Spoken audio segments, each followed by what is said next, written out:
Pour vous connecter à l'espace client OVH Cloud, je vous invite depuis le site principal à cliquer sur Mon compte client, tout en haut.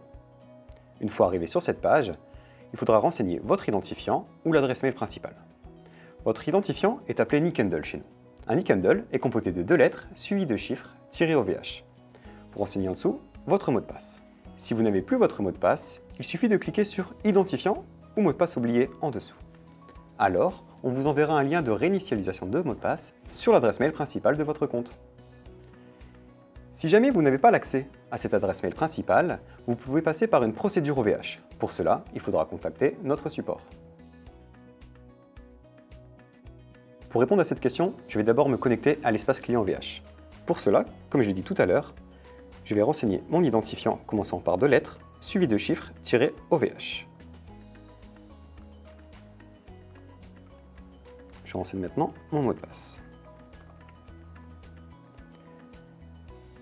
J'arrive maintenant sur le tableau de bord. Si jamais vous souhaitez modifier vos informations personnelles, pour déclarer un déménagement par exemple, je vous invite à cliquer sur vos initiales, tout en haut à droite. Une fois sur cette page, vous avez un récapitulatif de vos informations, dans Mon profil sur la gauche. Ici, vous pouvez cliquer sur Éditer mon profil. Vous pouvez alors renseigner le type de compte, si vous êtes un particulier, une administration, association ou entreprise. En dessous, vous avez des informations telles que votre nom, prénom, date de naissance et l'adresse mail. Il est important de remplir correctement ces informations, parce que si vous avez besoin de contacter le support, on vous demandera des pièces justificatives justifiant les informations que vous avez renseignées. L'email de secours, bien que noté facultatif, est importante. Je vous encourage vivement à le renseigner. Parce que si vous perdez l'accès à votre espace client, vous allez pouvoir contacter le support, qui pourront échanger l'adresse mail principale par celle de secours. Pour assurer la protection de votre compte, nous allons passer sur l'onglet juste à côté, Sécurité. C'est sur cette page que vous allez pouvoir activer la double authentification, en cliquant sur le bouton correspondant. La double authentification est disponible via 3 méthodes, par SMS, par application mobile ou par clé USB. Si vous avez besoin d'aide pour configurer l'une de ces méthodes, je vous invite à vous rendre sur le centre d'aide et utiliser le guide correspondant. Si un prestataire souhaite gérer techniquement un de vos produits ou services, je vous invite à aller sur Gestion des contacts. Cette page regroupe l'intégralité de vos produits et services. En face d'un service de votre choix, ici par exemple le domaine onboarding.vh, je peux modifier ces identifiants. Il faudra cliquer sur les 3 petits points tout à droite, puis modifier les contacts. Alors, pour le contact technique, ici dans l'exemple, je vais demander à mon prestataire technique son identifiant. S'il n'en a pas, il peut en créer un. Il crée un compte OVH, c'est tout à fait gratuit. Je vais alors renseigner son identifiant ici, puis cliquer sur Valider. Lorsque je vais cliquer sur Valider, ça va envoyer un mail aux 2 parties, de son côté et du mien. Lorsque les 2 mails seront validés, la gestion de contact se fera automatiquement. Lorsque vous souscrivez un produit chez OVH Cloud, vous devez renseigner un moyen de paiement, qui sera ensuite votre moyen de paiement par défaut. Le service, quand vous allez le commander, sera placé en renouvellement automatique. Si jamais vous souhaitez le modifier, je vous invite à aller sur le raccourci Produits et services.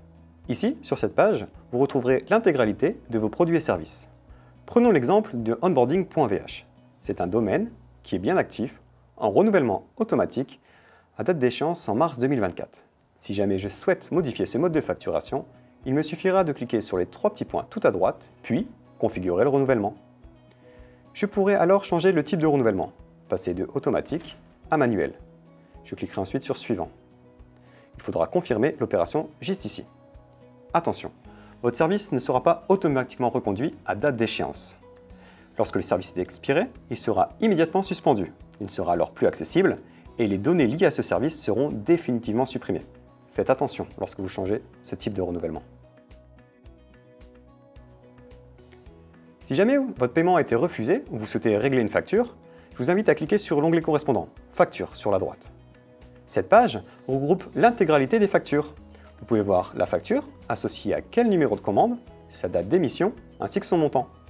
Il existe un bouton Action de masse et Régler mon solde immédiatement. Ce bouton permet de régulariser votre situation.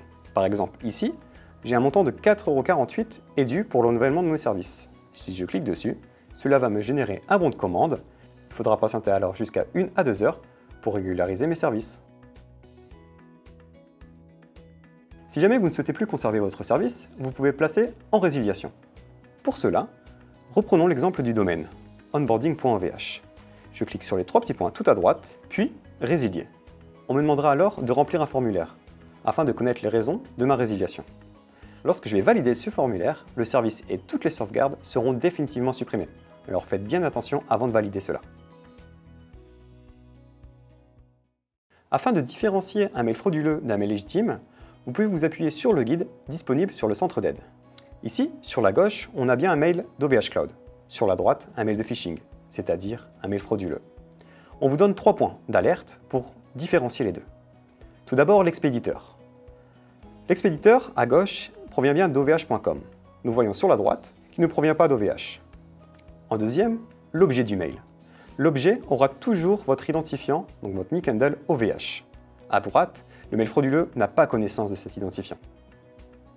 En troisième, lorsque vous avez un lien, passez votre souris dessus. Vous allez pouvoir avoir la destination du lien. Nous pouvons voir que c'est un lien ovh.com, donc il est légitime. À droite, nous ne connaissons pas l'origine de ce site. Si jamais vous avez un doute, sachez que depuis l'espace client, vous pouvez retrouver les emails de service. Ici, vous avez une copie des mails qui sont envoyés sur l'adresse mail principale.